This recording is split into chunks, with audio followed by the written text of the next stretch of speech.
All right, thank you for joining me today on my podcast, LA Entertainment TV podcast, vlogging, ladies and gentlemen.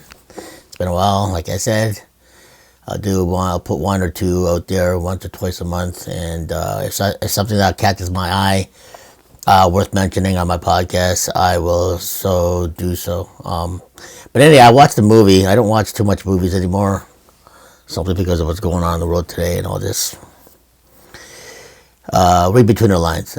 Do your homework on that as well too. So I don't watch too much Netflix anymore actually. So, but I was watching the Gabby Petito incident with her and her boyfriend traveling across America, and it's now on Netflix. And I think it was about 4 years ago. Yeah, it was about 4 years ago. And like for those of you who had experience with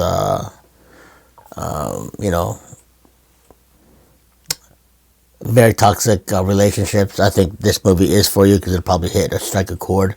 I think everybody who young, dumb, and just experiencing life experiences some kind of relationship of that nature. There's a lot out there, and this happens to be one of them that end up very tragically, and it kind of struck a chord because through lots of relationships that I know of from my friends as well as myself who experienced it ended up in a disaster.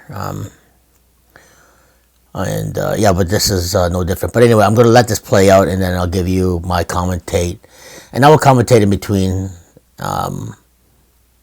segments, parts of the movie or the documentary. I don't know if it's going to put this on bomb too, but they might have some kind of discrepancy when it comes to like music, copyright and stuff like that. So I got to be careful. But I will put on my Rumble though. But anyway, I will play it, and hopefully it'll be okay on bomb too. But anyway, let's check it out, and I'll give you my 2 cents of American Murder by Gabby Petito. Let's check it out. Actually, murdered. All of you will remember the 22-year-old was on that cross-country road trip with her boyfriend at the time when her disappearance captured the attention of the world. Her parents just sat down with News Nation senior national correspondent Brian Enton ahead of the 3-part Netflix docuseries. It's called American Murder, Gabby Petito. Brian, good morning to you. I was just texting you this morning. How wild. It's been nearly 4 years since this already, case. 4 years. How's that family doing this morning? Yeah, I mean, look, they are obviously still grieving. They were telling me there never really is closure, but they're trying to find ways to move forward. The Netflix doc, it just dropped this morning. It's a 3-part docuseries digging back into the story and the questions that still remain. And there are still a lot of questions. I sat down with Gabby Petito's mom and stepdad, and also dad and stepmom. Take a look. Hi, I'm Brian. And I'm Gabby. And this is our 4 Transit Connect that we've been living in. It was a murder mystery that captivated the world. And now Gabby Petito's story is a 3-part Netflix docuseries debuting today called American Murder, Gabby Petito. Gabby and Brian seemed like a loving couple. Talking about you, baby, burning hot. Oh. But behind the scenes, they would get into arguments. No, turn it back. Baby, come here. Yeah, I want to retake this video. The series relives the young couple's cross-country road trip that ended in tragedy. Gabby went missing in August 2021. Her boyfriend, Brian, returned to his parents' home in Northport, Florida, without her. Gentleman was slapping the girl. Okay, you said it's a white van? Kind of looks like something like hit you in the face. Body cam video showed an abusive relationship. A letter revealed Brian admitted to killing Gabby in Grand Teton National Park. He later took his own life in a Florida nature reserve. And his parents, Chris and Roberta Laundrie, have long been under the microscope for what they knew and when. Has there ever been an apology? No. And we're never going to get that. At this point, I don't want one. I don't want one. It doesn't help us. I would love for them to be charged with something. I really, really would love that. Do I think that's happening now? Unfortunately, no. So I really want to erase that name out of my memory. I want to not think about them. I want to focus on what we're doing with the foundation. The Laundries, through their attorney, have reportedly denied any wrongdoing. but depositions revealed the Laundrie parents knew Gabby was, quote, gone. Is there still a lot that you want to know? Or do you feel like you've gotten most of the answers? I don't think we'll ever know why. The only two people that will know why and how are the two people that were there when this happened. I think we have the answers we needed. We know that things were known. I don't want to go too deep into. I don't like to talk about them or say their names. Instead of focusing on the past, Gabby's parents are focused on helping others through the Gabby Petito Foundation. They've passed 4 laws to change the way missing people are handled by police, and laws that require police to conduct what's called lethality assessment protocol, making sure they're asking the right questions when looking for signs of domestic violence. Gabby's parents point out there is no closure, but there is healing. I have forgiven Brian, and I know that's what Gabby would have wanted, and I'm moving forward so I can help people. Yeah, I guess if you don't forgive, they always say then it's kind of holding you back. Is that true? That's my personal experience. I don't think that everybody has to forgive. They can when they're ready, or they might never be ready. But for me personally, I needed to forgive, to let that go, that anger go. I think, forgiveness is for you. It's for you, for your healing, for your grief, for you to be able to move on. And Marky, Gabby's parents, they really are so strong. They still have a lawsuit against the Moab Police Department in Utah, claiming that they did not handle the traffic stop correctly. Wow. And Gabby's entire story, it's a reminder about domestic violence, how things can look so perfect on the outside, like Gabby's social media, but on the inside, people are suffering and abused. If anybody watching needs help, the domestic violence hotline is 1-800-799-SAFE. Marky? As a new parent myself, All right, so in between this, this is just one of the videos that was sent to me, and it was a news reel from the News Nation. So lots of toxic relationships out there, and this is no different. But this one just gained so much headline and so much because witnessing and watching it as well too. Like 4 years ago, watching this kind of triggers off your past relationship as well too. So. That I know anyway, but not to that extreme. There's a lot of toxic relationships out there that end up actually good later on, and then they move on and go on with their lives, but this one just ended up was not one of them. So it's very tragic that happened. But Gabby Petito is just very naive, very young. She wanted to get into the whole social media limelight, van traveler, which is really, which is no problem with that, because social media is so blown out right now that a lot of people want to put their life into film, into stories, and put it out there. But it's, because there's a lot of creativity, a lot of people out there that want to explore this new thing about. Everybody's pretty much a star now because everybody has a camera, everybody has a computer, and what editing software you use, you just put it in, take pictures, put it out there on any type of social media, and if everybody grabs it, they grab onto it, and then they follow you and watch you as you go along. It can be very creepy at times too, because there'll be a lot of weirdos out there as well. So. But but anyway, let's listen to a couple of beginning parts of American Murder by Gabby Petito, Part 1. We bought a van. Let's check it out. Yeah. Hi, I'd like to report a domestic dispute. Florida license plate, white van. What were they doing? We drove by and the gentleman was slapping the girl. He was slapping her? Yeah, and they drove off. Yeah. Driver is showing some obscure driving, possibly intoxicated. Currently doing 45 miles an hour. Zone through here is 25. Oh! Yeah. So this is the cop that got radioed in, and now they're checking out the van.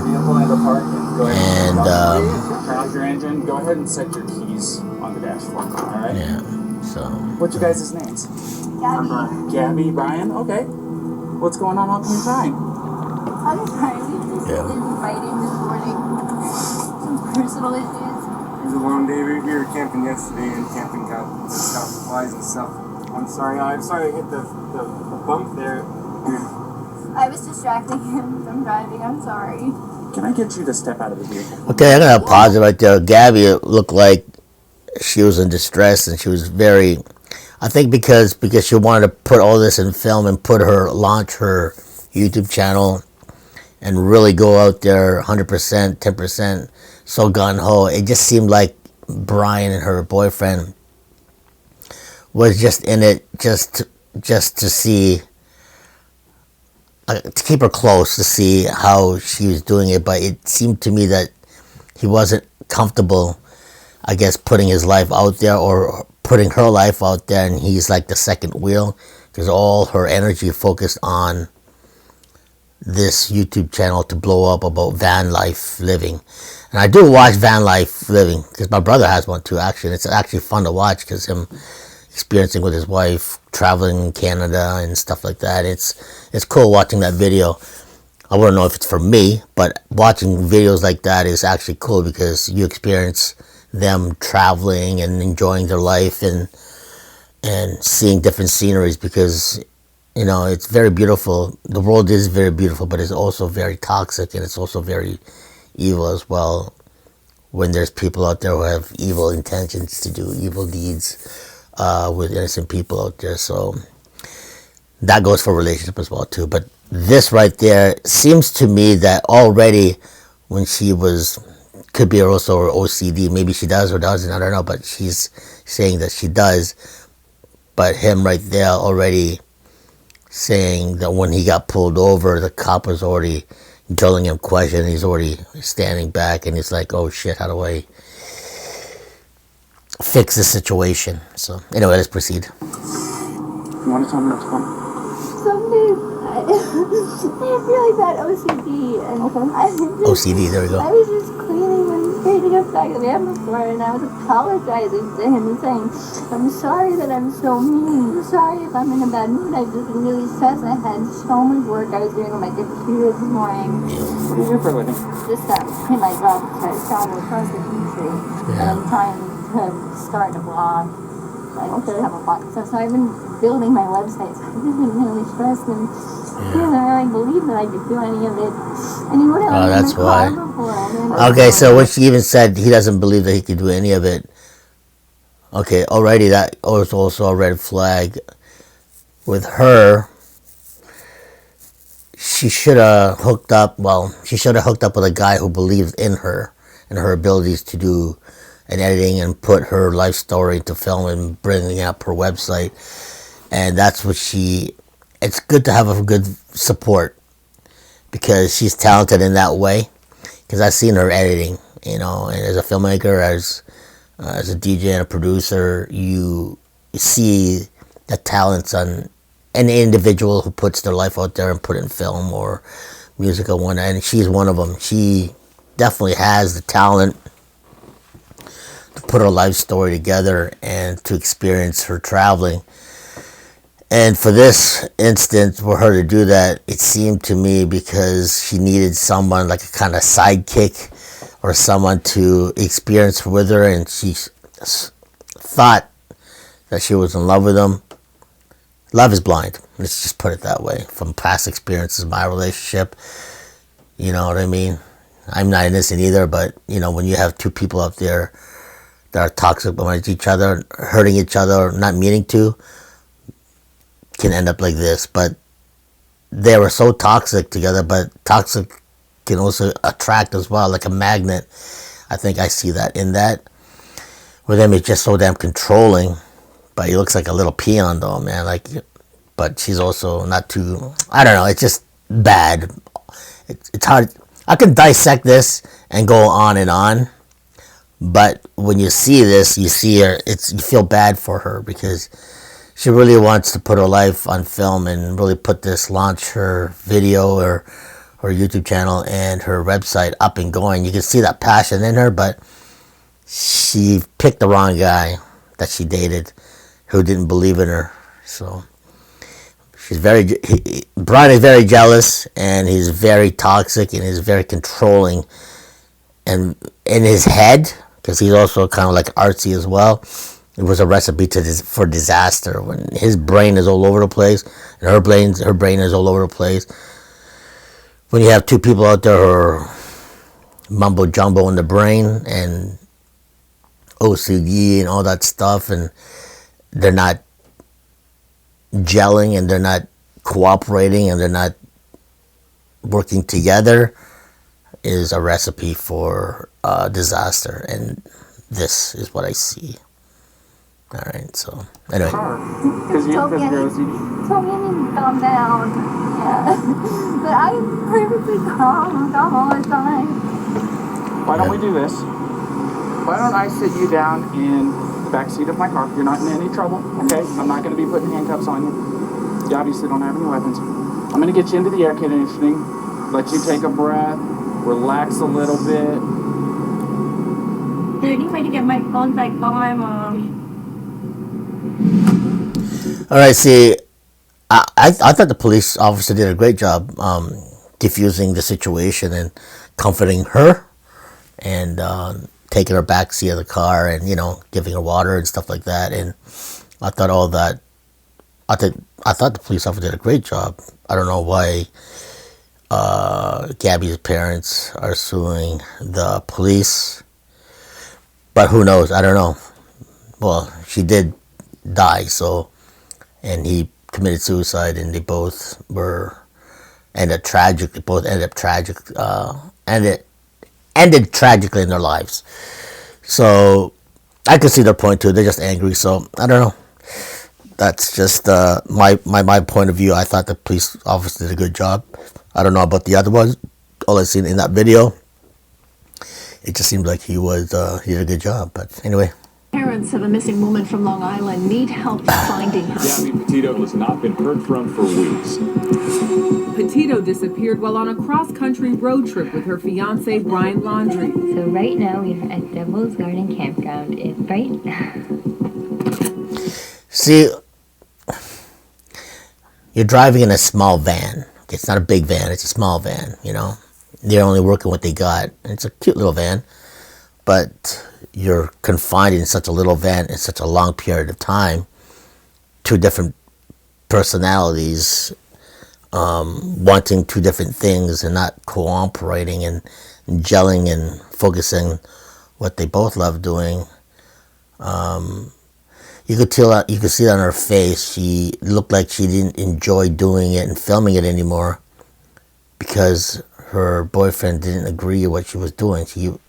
Like I said, all the attention was off him. It was mostly putting this, her life story together and for her website on YouTube or her website or whatnot. But already, as you could see that in her. You could see the pain in her, and she was trying to really portray it like she's happy, and actually she was hurt. So anyway. The lighting is like. She wanted this vlog to be her career. Yeah. Brian thought it was stupid. I had called his sister. She said, "Oh, Brian's home." He left her at a hotel and he flew back. Am I able to talk to your son? He's not going to talk. Yeah. Kind of weirded out. I don't know what's going on. I knew something bad happened. 2 people went on a trip, 1 person returned. Yeah. This girl right here. This is what matters. That is it. On the television screen was Gabby. I was screaming, what did he do? He seems to be holed up with his parents, and he's not speaking with her family or investigators. Off the property. New questions about his parents. What do they really know? Do you think they're involved, your parents? I don't know. I mean, imagine if it was their son that was missing. Can you do a welfare check on that guy? I think he's in trouble in the house. The happiest people on social media usually have the darkest skeletons in their closet. Bingo right there, what you just said, that one of Gabby's friend just said, and in the documentary, the happiest people on social media is just the front, but in actuality they are the most toxic people, which is true. It's hard to be authentic when you know there's a lot of demons or evil intentions behind on each individual, not both. They both were sad and hurting inside, and two toxic people together. It was a recipe for disaster, and this is what happened. And seeing that is exactly what her friend just said. Great on film, great in pictures. The artsy was good, but inside was just a lot of hurt, a lot of envy, and a lot of jealousy, and yeah, just that pretty much hit it dead on. But anyway, let's proceed.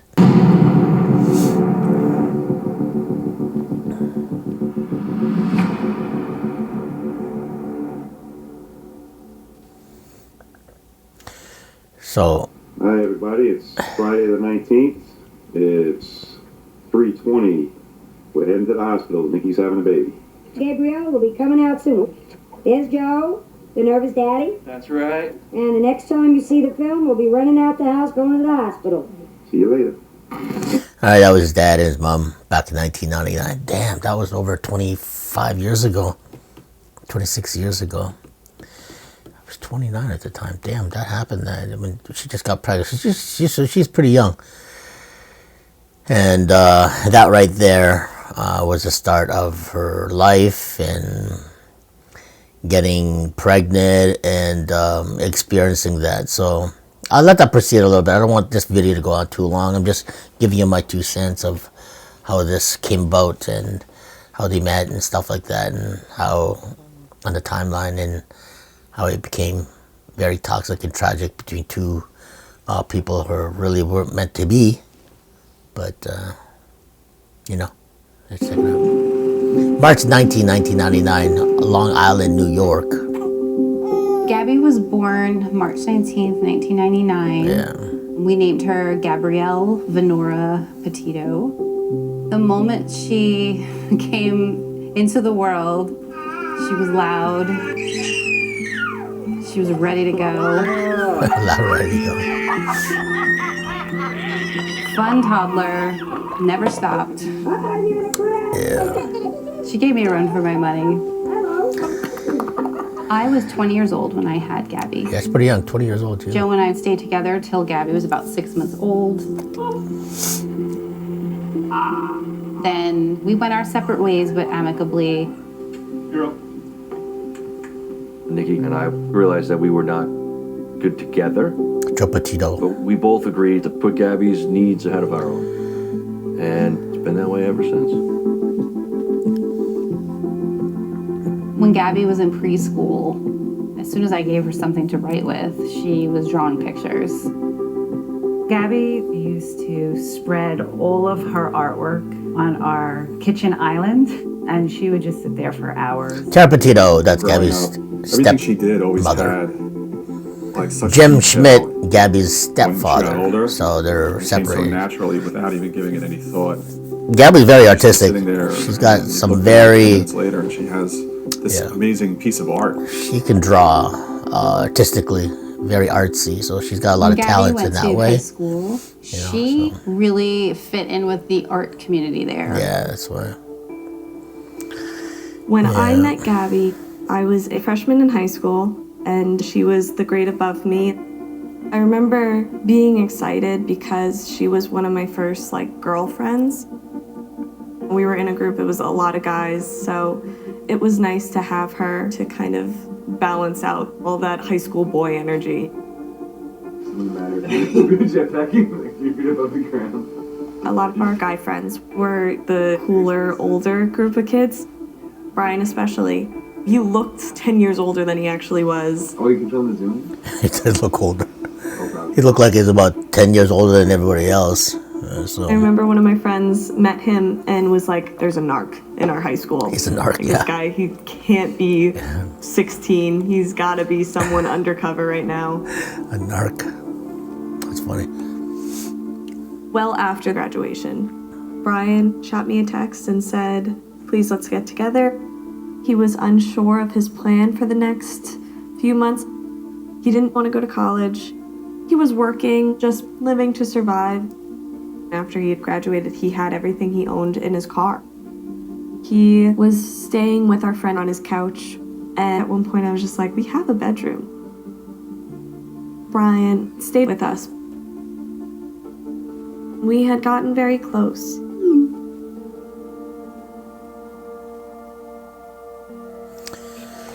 Okay, so it says it's National Bluebird Day. It is the bluebird is known for its beauty and the joy it brings through its song, like how Doris Day sings him in her classic Bluebird on Your Windowsill. There's a bluebird there, rainbow, and rainy days may come and go, but the clouds will soon roll away. So this guy's very artsy as well too. He can rhyme, he makes poems, I guess, so that can really target a woman who's really vulnerable and that he can sweet talk, I guess. I think it's pretty much how he got Gabby, so I don't know. But two artsy people with the same same, what do you call it, attract, but toxic. So and that's pretty much how it came about. So. But anyway, it's fate.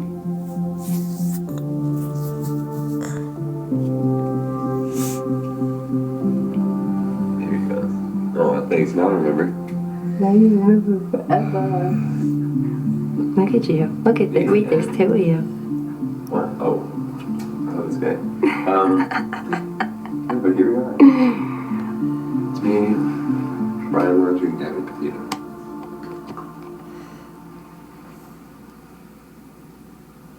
I had heard. Okay, so I'm going to end it that way because I don't want to go too long. So I just want to keep this about 25 to 30 minutes. But anyway, that ended that program when he said me, Brian Lauder, and Gabby Petito.